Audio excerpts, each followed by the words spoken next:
Friends, வாங்க நாம் இன்றைக்கி சுகரை கண்ட்ரோலில் வைக்கக்கூடிய கோவக்காய் ஒரு ஃப்ரை எப்படி பண்ணலான்னு பார்ப்போம்.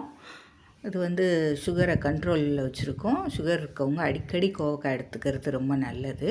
அதை எப்படி ஒரு நல்ல மாதிரியாக ஒரு ஃப்ரை பண்ணலான்னு பார்ப்போம். நான் ஒரு 100 கிராம் கோவக்காய் எடுத்திருக்கேன். நல்லா அதை கழுவிட்டு தொடச்சிட்டு இது மாதிரி நைஸாக நீல வாக்கில் அரிஞ்சிக்கோங்க. அரிஞ்சு வச்சுட்டு இப்போ ஒரு கடாயில் எண்ணெய் விட்டுக்கலாம். எண்ணெய் விட்டு எண்ணெயில் வெங்காயம் போட்டு கொஞ்சம் வதக்கி விட்டுக்கோங்க. வெங்காயம் கொஞ்சம் வதங்கணும். நல்லா கருவேப்பிலை சேர்த்துக்கலாம். கோவக்காய் கிடைக்கும்போது அடிக்கடி வாங்கி இப்படி யூஸ் பண்ணோம்னா சுகர் இருக்கவங்களுக்கு இது ஒரு நல்ல வரப்பிரசாதம். நம்ம கோவக்காய் அடிக்கடி உணவில் எடுத்துக்கும் போது சுகரை அது ஒரு கண்ட்ரோலில் வச்சுக்குது. இப்போ கொஞ்சம் மஞ்சப்பொடி சேர்த்துட்டு அதோட கோவக்காயை சேர்த்து நல்லா வதக்கி விடலாம்.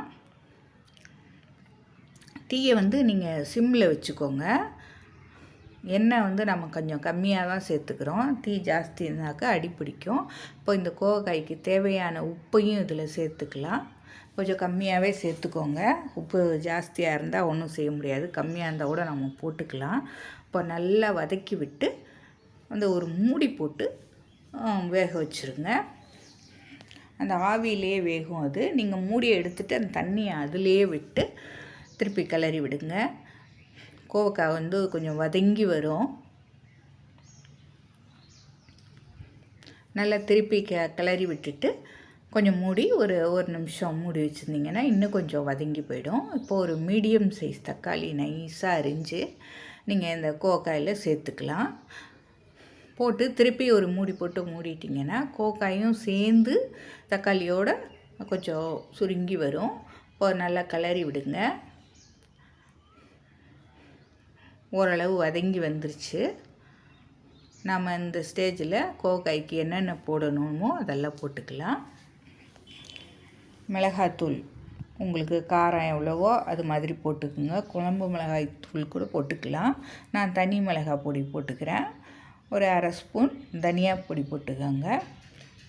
1 டீஸ்பூன் மிளகுத்தூள், 1 டீஸ்பூன் சீரகத்தூள். இது நல்ல வாசனையை கொடுக்கும். நல்லா ஒன்று போல் கலந்து விட்டு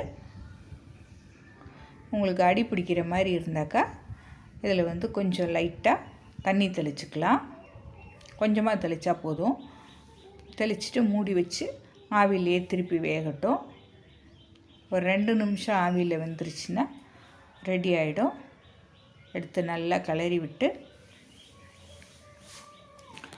திருப்பி கொஞ்சம் மூடி வைங்க. இது ஆவியில் வேகணும். அப்போ தான் கோவக்காய் நல்லா வெந்திருக்கும் சாஃப்டாக. நம்ம கோவக்காய் நல்லா ரெடி ஆகிடுச்சு. சர்வ் பண்ணுற பதத்துக்கு வந்துருச்சு. அவ்வளோதான், கோவக்காய் ரெடி ஆகிடுச்சு. இது ஒரு சாம்பார் சாதம், ரசம் சாதம், தயிர் சாதம், சப்பாத்தி, பூரி எல்லாத்துக்கூடையுமே நல்லா ஒர்க் அவுட் ஆகும். நார்த்துலலாம் இதை சப்பாத்தி பூரிக்குமே சைட் டிஷ்ஷாக யூஸ் பண்ணுவாங்க. நீங்களும் இது போல் செஞ்சு பார்த்து பிடிச்சிருந்தால் லைக் பண்ணுங்கள், ஷேர் பண்ணுங்கள். அப்படியே நம்ம சேனலையும் சப்ஸ்கிரைப் பண்ணிவிடுங்க. தேங்க்யூ.